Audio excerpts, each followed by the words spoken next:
I never thought a simple invitation could turn into something so surreal. It all started the night I saw her on the edge of the docking bay, small and fragile beneath the neon lights of the orbital city. The girl, or perhaps she was more than a girl, stood there with an almost imperceptible tremor in her hands, her eyes darting toward a shadowed figure behind her. The station's crowd swirled around us like a living river, but in that moment, the world seemed to compress into the space between her and me. "You shouldn't be here," she whispered, her voice barely audible over the hum of gravity generators. I just wanted to talk," I said, trying to keep my tone calm, careful not to spook her further. "Maybe have dinner? You know, somewhere safe." She hesitated, then instinctively stepped back, almost pressing herself against the figure behind her. I followed her gaze and froze. Her mother, if that's what she was, stood there, but she wasn't human. Her features shimmered with a faint luminescence, skin shifting colors like liquid metal, eyes reflecting an intelligence that felt both alien and impossibly deep. She watched me with a mixture of suspicion and caution. I said no. The mother said in a voice that was like a chorus of tones, harmonics that made the walls vibrate slightly. "He is not to cross this boundary." I raised my hand slowly. "I don't want to cross any boundary. I thought maybe we could." The girl's eyes widened, and she stepped directly in front of her mother, a silent shield of fear between us. I can't," she said. "He doesn't understand. Please don't." Her words carried weight I couldn't comprehend, and yet, all I felt was an overwhelming urge to bridge the distance between us. The invitation. I had met them before, in passing, on the lower levels of the station.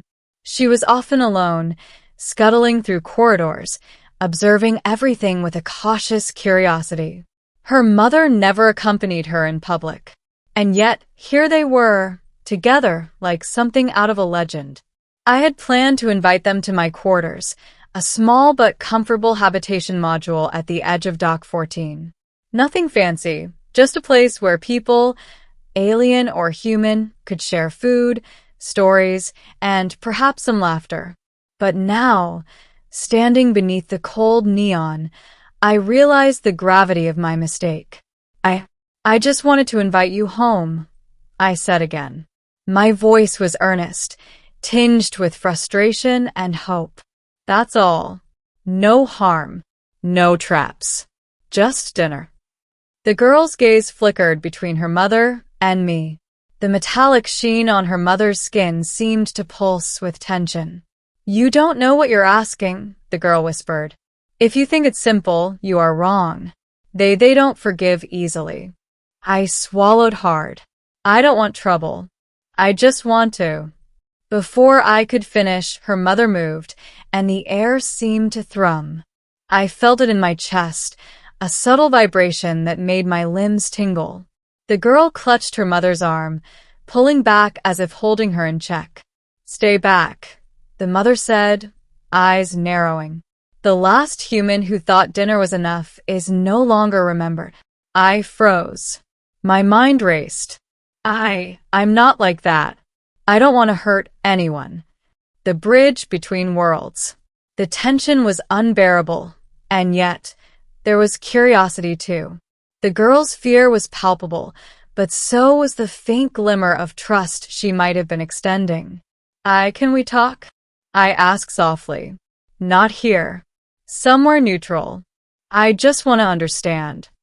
Her mother's eyes seemed to pierce through me, scanning my very essence. The colors of her skin shifted, blues deepening, greens flashing, before settling into a cautious gold. Then finally she nodded. The girl's body relaxed fractionally, though she remained firmly between us. "One step. That's all. But no tricks. You understand." I nodded, relieved beyond words. "No tricks. I promise." We moved to a quieter part of the station, a seldom-used observation deck overlooking the outer rings. The city lights flickered below like scattered jewels. The girl didn't speak, but her presence was a steady reminder that I needed to earn trust, not demand it. Her mother finally spoke. Humans, you come with intentions wrapped in words. But words are flimsy. Intentions are tested by actions. I understand, I said, trying not to sound foolish. Let me show you. Dinner among strangers. I prepared a simple meal in my quarters. Synthetic proteins, spiced vegetables, a small fermented drink that humans called wine. I wasn't sure what would be safe for them, so I chose things neutral, non-toxic, non-intrusive. The girl stayed close to her mother as we sat, their presence almost ethereal, like shadows that belonged more to light than matter. The mother's eyes scanned the room constantly, but gradually, the tension eased. I spoke of trivial things first: station maintenance, the weather in orbit, the quirks of human life. The girl eventually laughed at one of my stories, a sound like wind chimes in a hollow hallway. Her mother's luminescence flickered subtly, like a smile in alien form. You are persistent, she said. Perhaps that is a quality worth observing.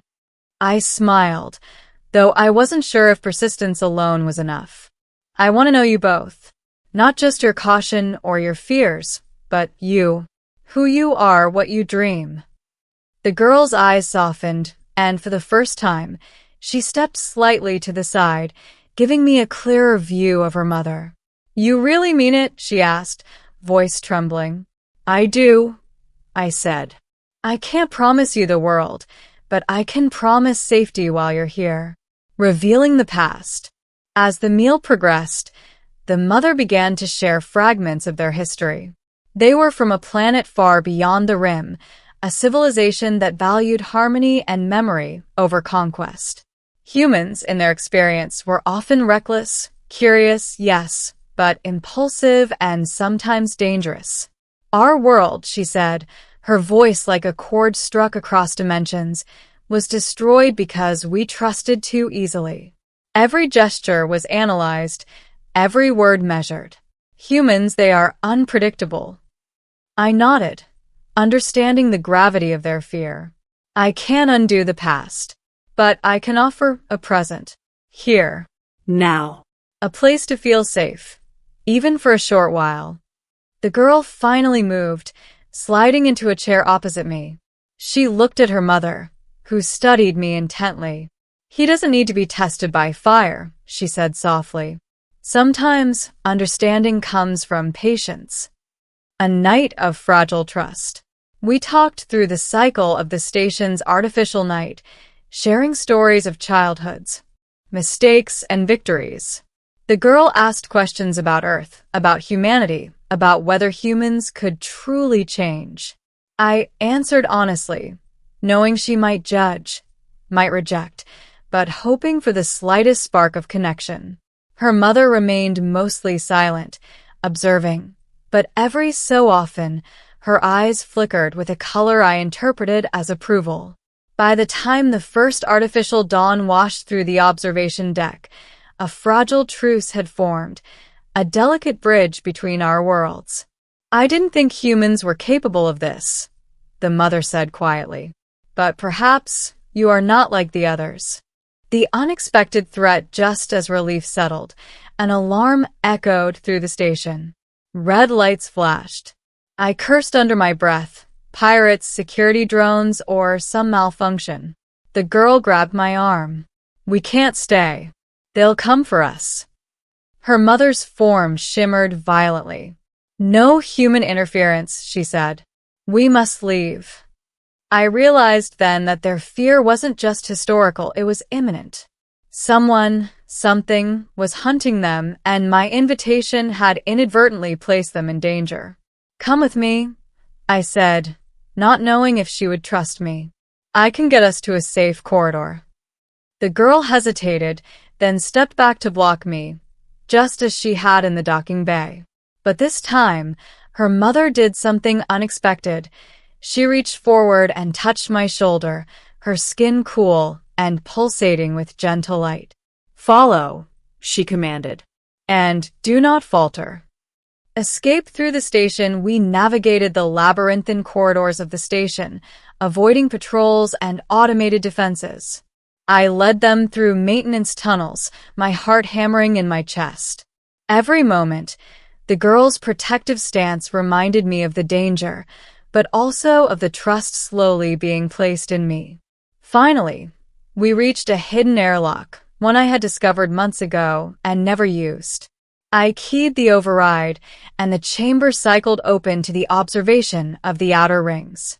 Outside, the stars stretched infinitely, a black canvas dotted with distant suns. Her mother exhaled, a sound like wind over crystal. "You have proven patience and courage. Perhaps humans are not entirely reckless." The girl smiled faintly. "And perhaps not all humans are threats." The new beginning, we returned to my quarters once more. The threat passed, at least for now. But something had shifted. The fear that had once made her shield her mother melted slightly, replaced by a cautious curiosity. "I never thought dinner would become survival," I said, exhausted but exhilarated. The girl laughed softly, resting against her mother. "Life is never simple with you humans," she said. Her mother's luminescence softened into a gentle gold. "And perhaps that is why we must try one more time. To understand you, and to be understood." I realized then that my simple invitation had achieved something far beyond what I imagined.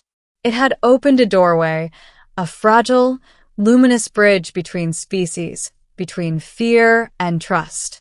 "I promise," I said, my voice steady.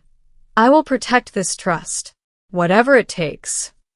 Her mother studied me, eyes glowing faintly, then nodded. "Then, we will come home. For now." The girl finally allowed herself to relax fully, stepping aside, no longer a barrier but a companion. "Welcome, then," she said softly. "Welcome home." And in that moment, beneath the artificial lights of the orbital station, I realized that home was no longer just a place. It was a connection, forged in patience, trust, and the courage to bridge worlds. For the first time, I felt that our universe wasn't just full of stars, it was full of possibilities, and some of the most extraordinary ones were just beginning to unfold.